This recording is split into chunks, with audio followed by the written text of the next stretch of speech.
The human body is designed to function at 36.5 degrees Celsius. But what if the environment drops to -70? Let me hit you with some shocking facts. At -40 degrees, if you touch a metal surface, your skin sticks instantly. Not metaphorically, physically. You don't pull away, you tear away. At -50, if you spit, that saliva freezes before it even hits the ground. Mid-air. Sounds unreal, right? But here's the darkest one. During the Titanic disaster, around 1,500 people fell into the ocean. The water temperature was only -2 degrees Celsius. That was enough. Within the first 15 minutes, nearly 90% of them died from hypothermia. Here's what happens to the body. First, violent shivering. Then the shivering stops. Not because you're warm, but because your energy is gone. The heart slows. Judgment collapses. Confusion sets in. Organs begin shutting down one by one. And then, silence. Close your eyes for a moment. Your breath turns into fog. Your lips go numb. The world shrinks to the rhythm of your breathing. Minutes stretch. Sounds fade. The cold isn't loud. It's quiet, pressing on every thought. The normal human core temperature is 36.5 degrees Celsius. At 35 degrees Celsius,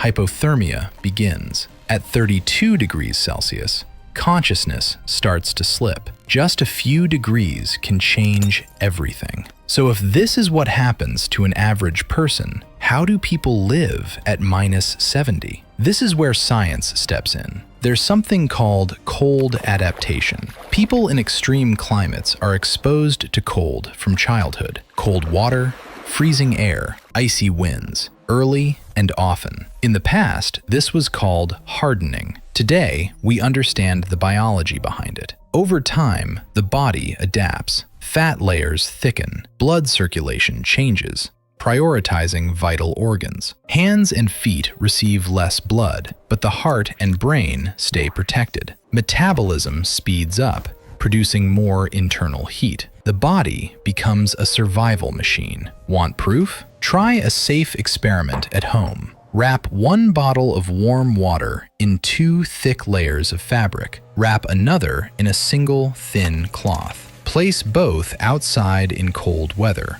or in a freezer. You'll feel it quickly. Insulation and trapped air make a massive difference. The same logic applies to clothing. Traditional cold climate clothing was made from animal skins, layered fur, and hand-stitched leather boots. These weren't fashion choices, they were survival tools. Air trapped between layers acted as insulation, keeping body heat locked in. Today, technology imitates that same idea with insulated jackets, thermal fibers, wind-proof shells, and heated gloves. Animals mastered this long before humans did. Seals survive freezing oceans thanks to thick blubber that locks in heat. Polar bears combine dense fur with massive fat reserves, allowing them to roam in -50 degrees. Penguins rely on tightly packed feathers and fat layers to withstand icy water and brutal winds. Nature solved the cold first. Humans learned by watching. Now let's talk shelter. One of the smartest structures ever built in extreme cold is the igloo. It looks fragile,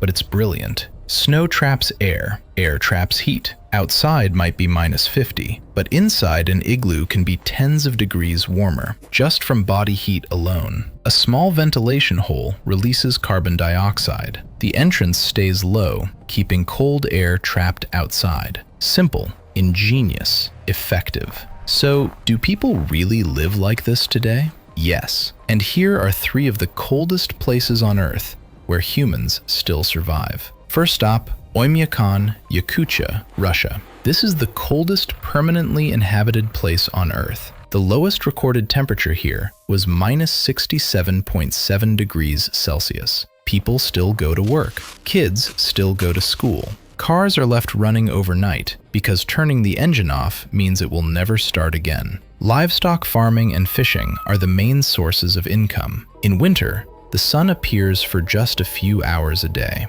The name Oymyakon literally means the place where water freezes. Second stop, Inuit communities in Greenland. Here, temperatures can drop below -50. The Inuit have dozens of words for snow because snow isn't just snow. It's travel, shelter, danger, life. They traditionally survive by fishing, hunting seals, and marine mammals. During winter, the sun disappears completely for months. In summer, it never sets. Midnight sunlight becomes normal. Third stop, Nunavut, Canada. One of the largest and least populated regions on Earth. Temperatures can reach -60. Nearly 80% of the land is ice, lakes, and tundra. There are no roads between many communities. Supplies arrive by plane. Food and fuel are extremely expensive. People rely on hunting, fishing, limited mining, and growing tourism to survive. History reminds us how unforgiving cold can be. On Mount Everest, more than 300 climbers have died, many frozen in place, their bodies still marking the path today. In Siberia's labor camps during the 20th century, countless prisoners perished from exposure, starvation, and exhaustion in sub-zero conditions. Cold doesn't need violence. Time is enough. Modern tools help, but they didn't replace the past. They evolved from it. Satellite weather alerts, insulated shipping, and portable heaters increase survival odds. Yet they are expensive and fragile without local knowledge. The future of extreme cold survival is a blend of old techniques and new technology. Communities survive by combining tradition with innovation. Where ancestors once relied on animal skins, layered fur, and hand-sewn boots, today you'll see insulated jackets, thermal fibers, and heated gloves. Insulated food stores, shared fuel depots, and community heating systems make a critical difference. Old wisdom still leads, and modern tools simply help carry it forward. So now I'll ask you, what's the coldest temperature you've ever experienced? Write it in the comments. I really want to know.